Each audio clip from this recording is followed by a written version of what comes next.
Fala, meus amigos, tudo bem? Então, tô com uns 10 minutinhos sobrando aqui no estúdio e vou gravar esse vídeo para a gente falar um pouquinho sobre o agachamento. Então, a gente vai abordar as características, mecânicas e cinesiológicas do agachamento e a gente vai conversando um pouquinho sobre essas questões.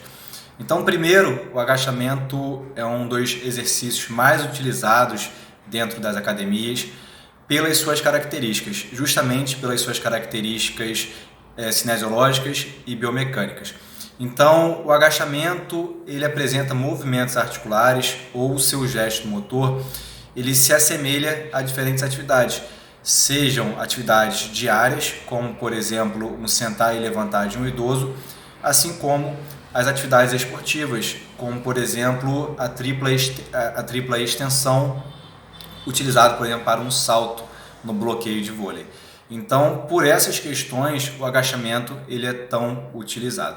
E pensando justamente nessas questões, por exemplo, do dia a dia, que você pode utilizar o sentar e levantar para um idoso e você pode utilizar alguma das variações do agachamento para um atleta ou para uma pessoa que precisa de uma performance maior.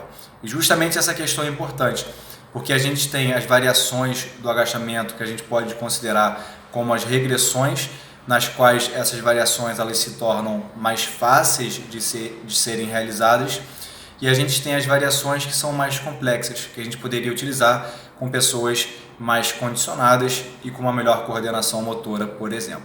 Então isso é interessante, porque é um exercício que pode ser utilizado por uma pessoa com baixa capacidade funcional, através das suas regressões, e pode ser também utilizado com uma pessoa com alto grau de condicionamento físico. Então esse é um ponto interessante e a gente já quebra aquele paradigma ou aquele mito que o agachamento não é para todo mundo. O agachamento é para todo mundo, é só a gente encontrar uma variação que se adeque à capacidade dessa pessoa.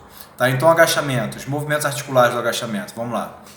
Os movimentos articulares, a flexão e extensão do quadril, flexão e extensão do joelho e dorsiflexão e flexão plantar do tornozelo. Então a gente tem a fase excêntrica, que é a fase da descida. Nesse momento a gente vai ter as flexões, então flexão do quadril, flexão do joelho e dorsiflexão do tornozelo. E a fase ascendente é a fase concêntrica do movimento, que a gente vai ter a flexão plantar, a extensão do joelho e a extensão do quadril. Então durante a fase excêntrica a gente vai ter as flexões, e na fase concêntrica a gente vai ter as extensões. E como eu disse, é um movimento muito interessante, porque se assemelha a diferentes atividades esportivas. Então quando você pensa, por exemplo, nessa fase ascendente, principalmente realizada de forma rápida, você vai ter ali uma semelhança com o salto. Obviamente que essa transferência seria melhor utilizando o CAI, o ciclo alongamento e encurtamento, e seria bem transferível também para essa questão da impulsão vertical. Beleza? Grupos musculares ativados são diversos, Tem artigos aí que sugerem que 200 músculos são ativados durante a execução do agachamento, porque a gente vai ter músculos do quadril, como o glúteo máximo realizando a extensão do quadril, a gente vai ter o quadríceps realizando a extensão do joelho, a gente vai ter os músculos do tríceps sural realizando a flexão plantar. Então são vários grupos que participam desse movimento, vários grupos dos membros inferiores. E dependendo de onde você sustente essa carga, você também tem uma grande ativação dos músculos do core, ou seja, músculos estabilizadores centrais.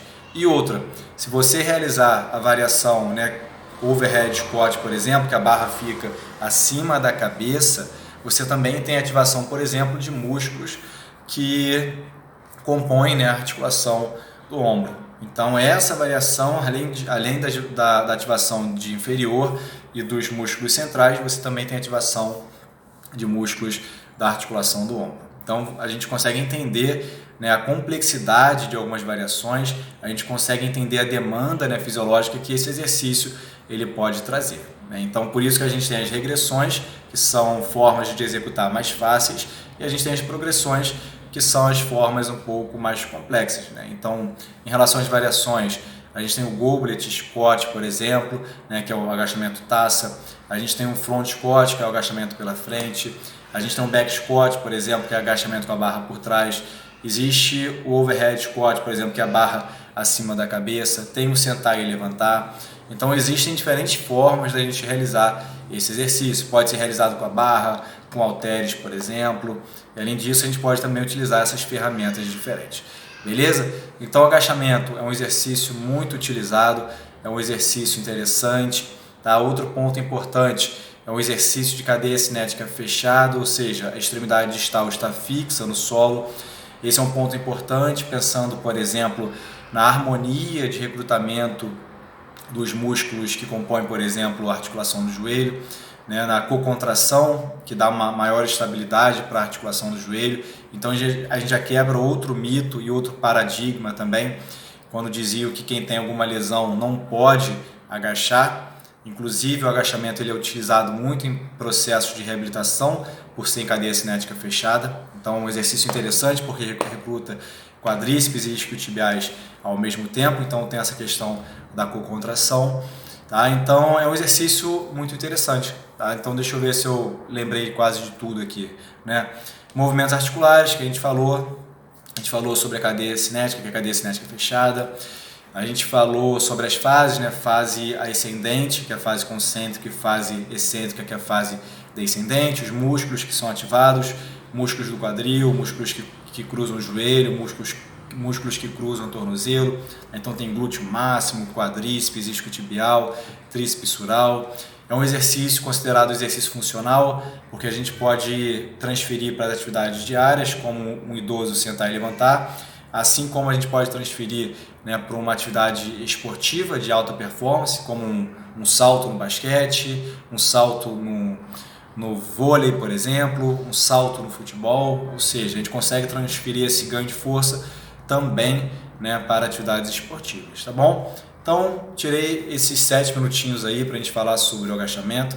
É um agachamento, um exercício aí muito utilizado nas academias, né? E apesar de ser tão bom, passou por muitos mitos e paradigmas, né? Que pessoas que tinham dor lombar, dor no joelho não poderiam agachar, que iria piorar essa dor, mas é porque as pessoas que contraindicam o agachamento, elas não conhecem as suas variações, ou seja, as formas de executar o agachamento, e além disso, nessas regressões, essas progressões, ou seja, a gente pode fazer com que esse exercício fique mais fácil ou com que esse exercício fique mais difícil, né, mais complexo. Então, sabendo isso, a gente consegue ajustar.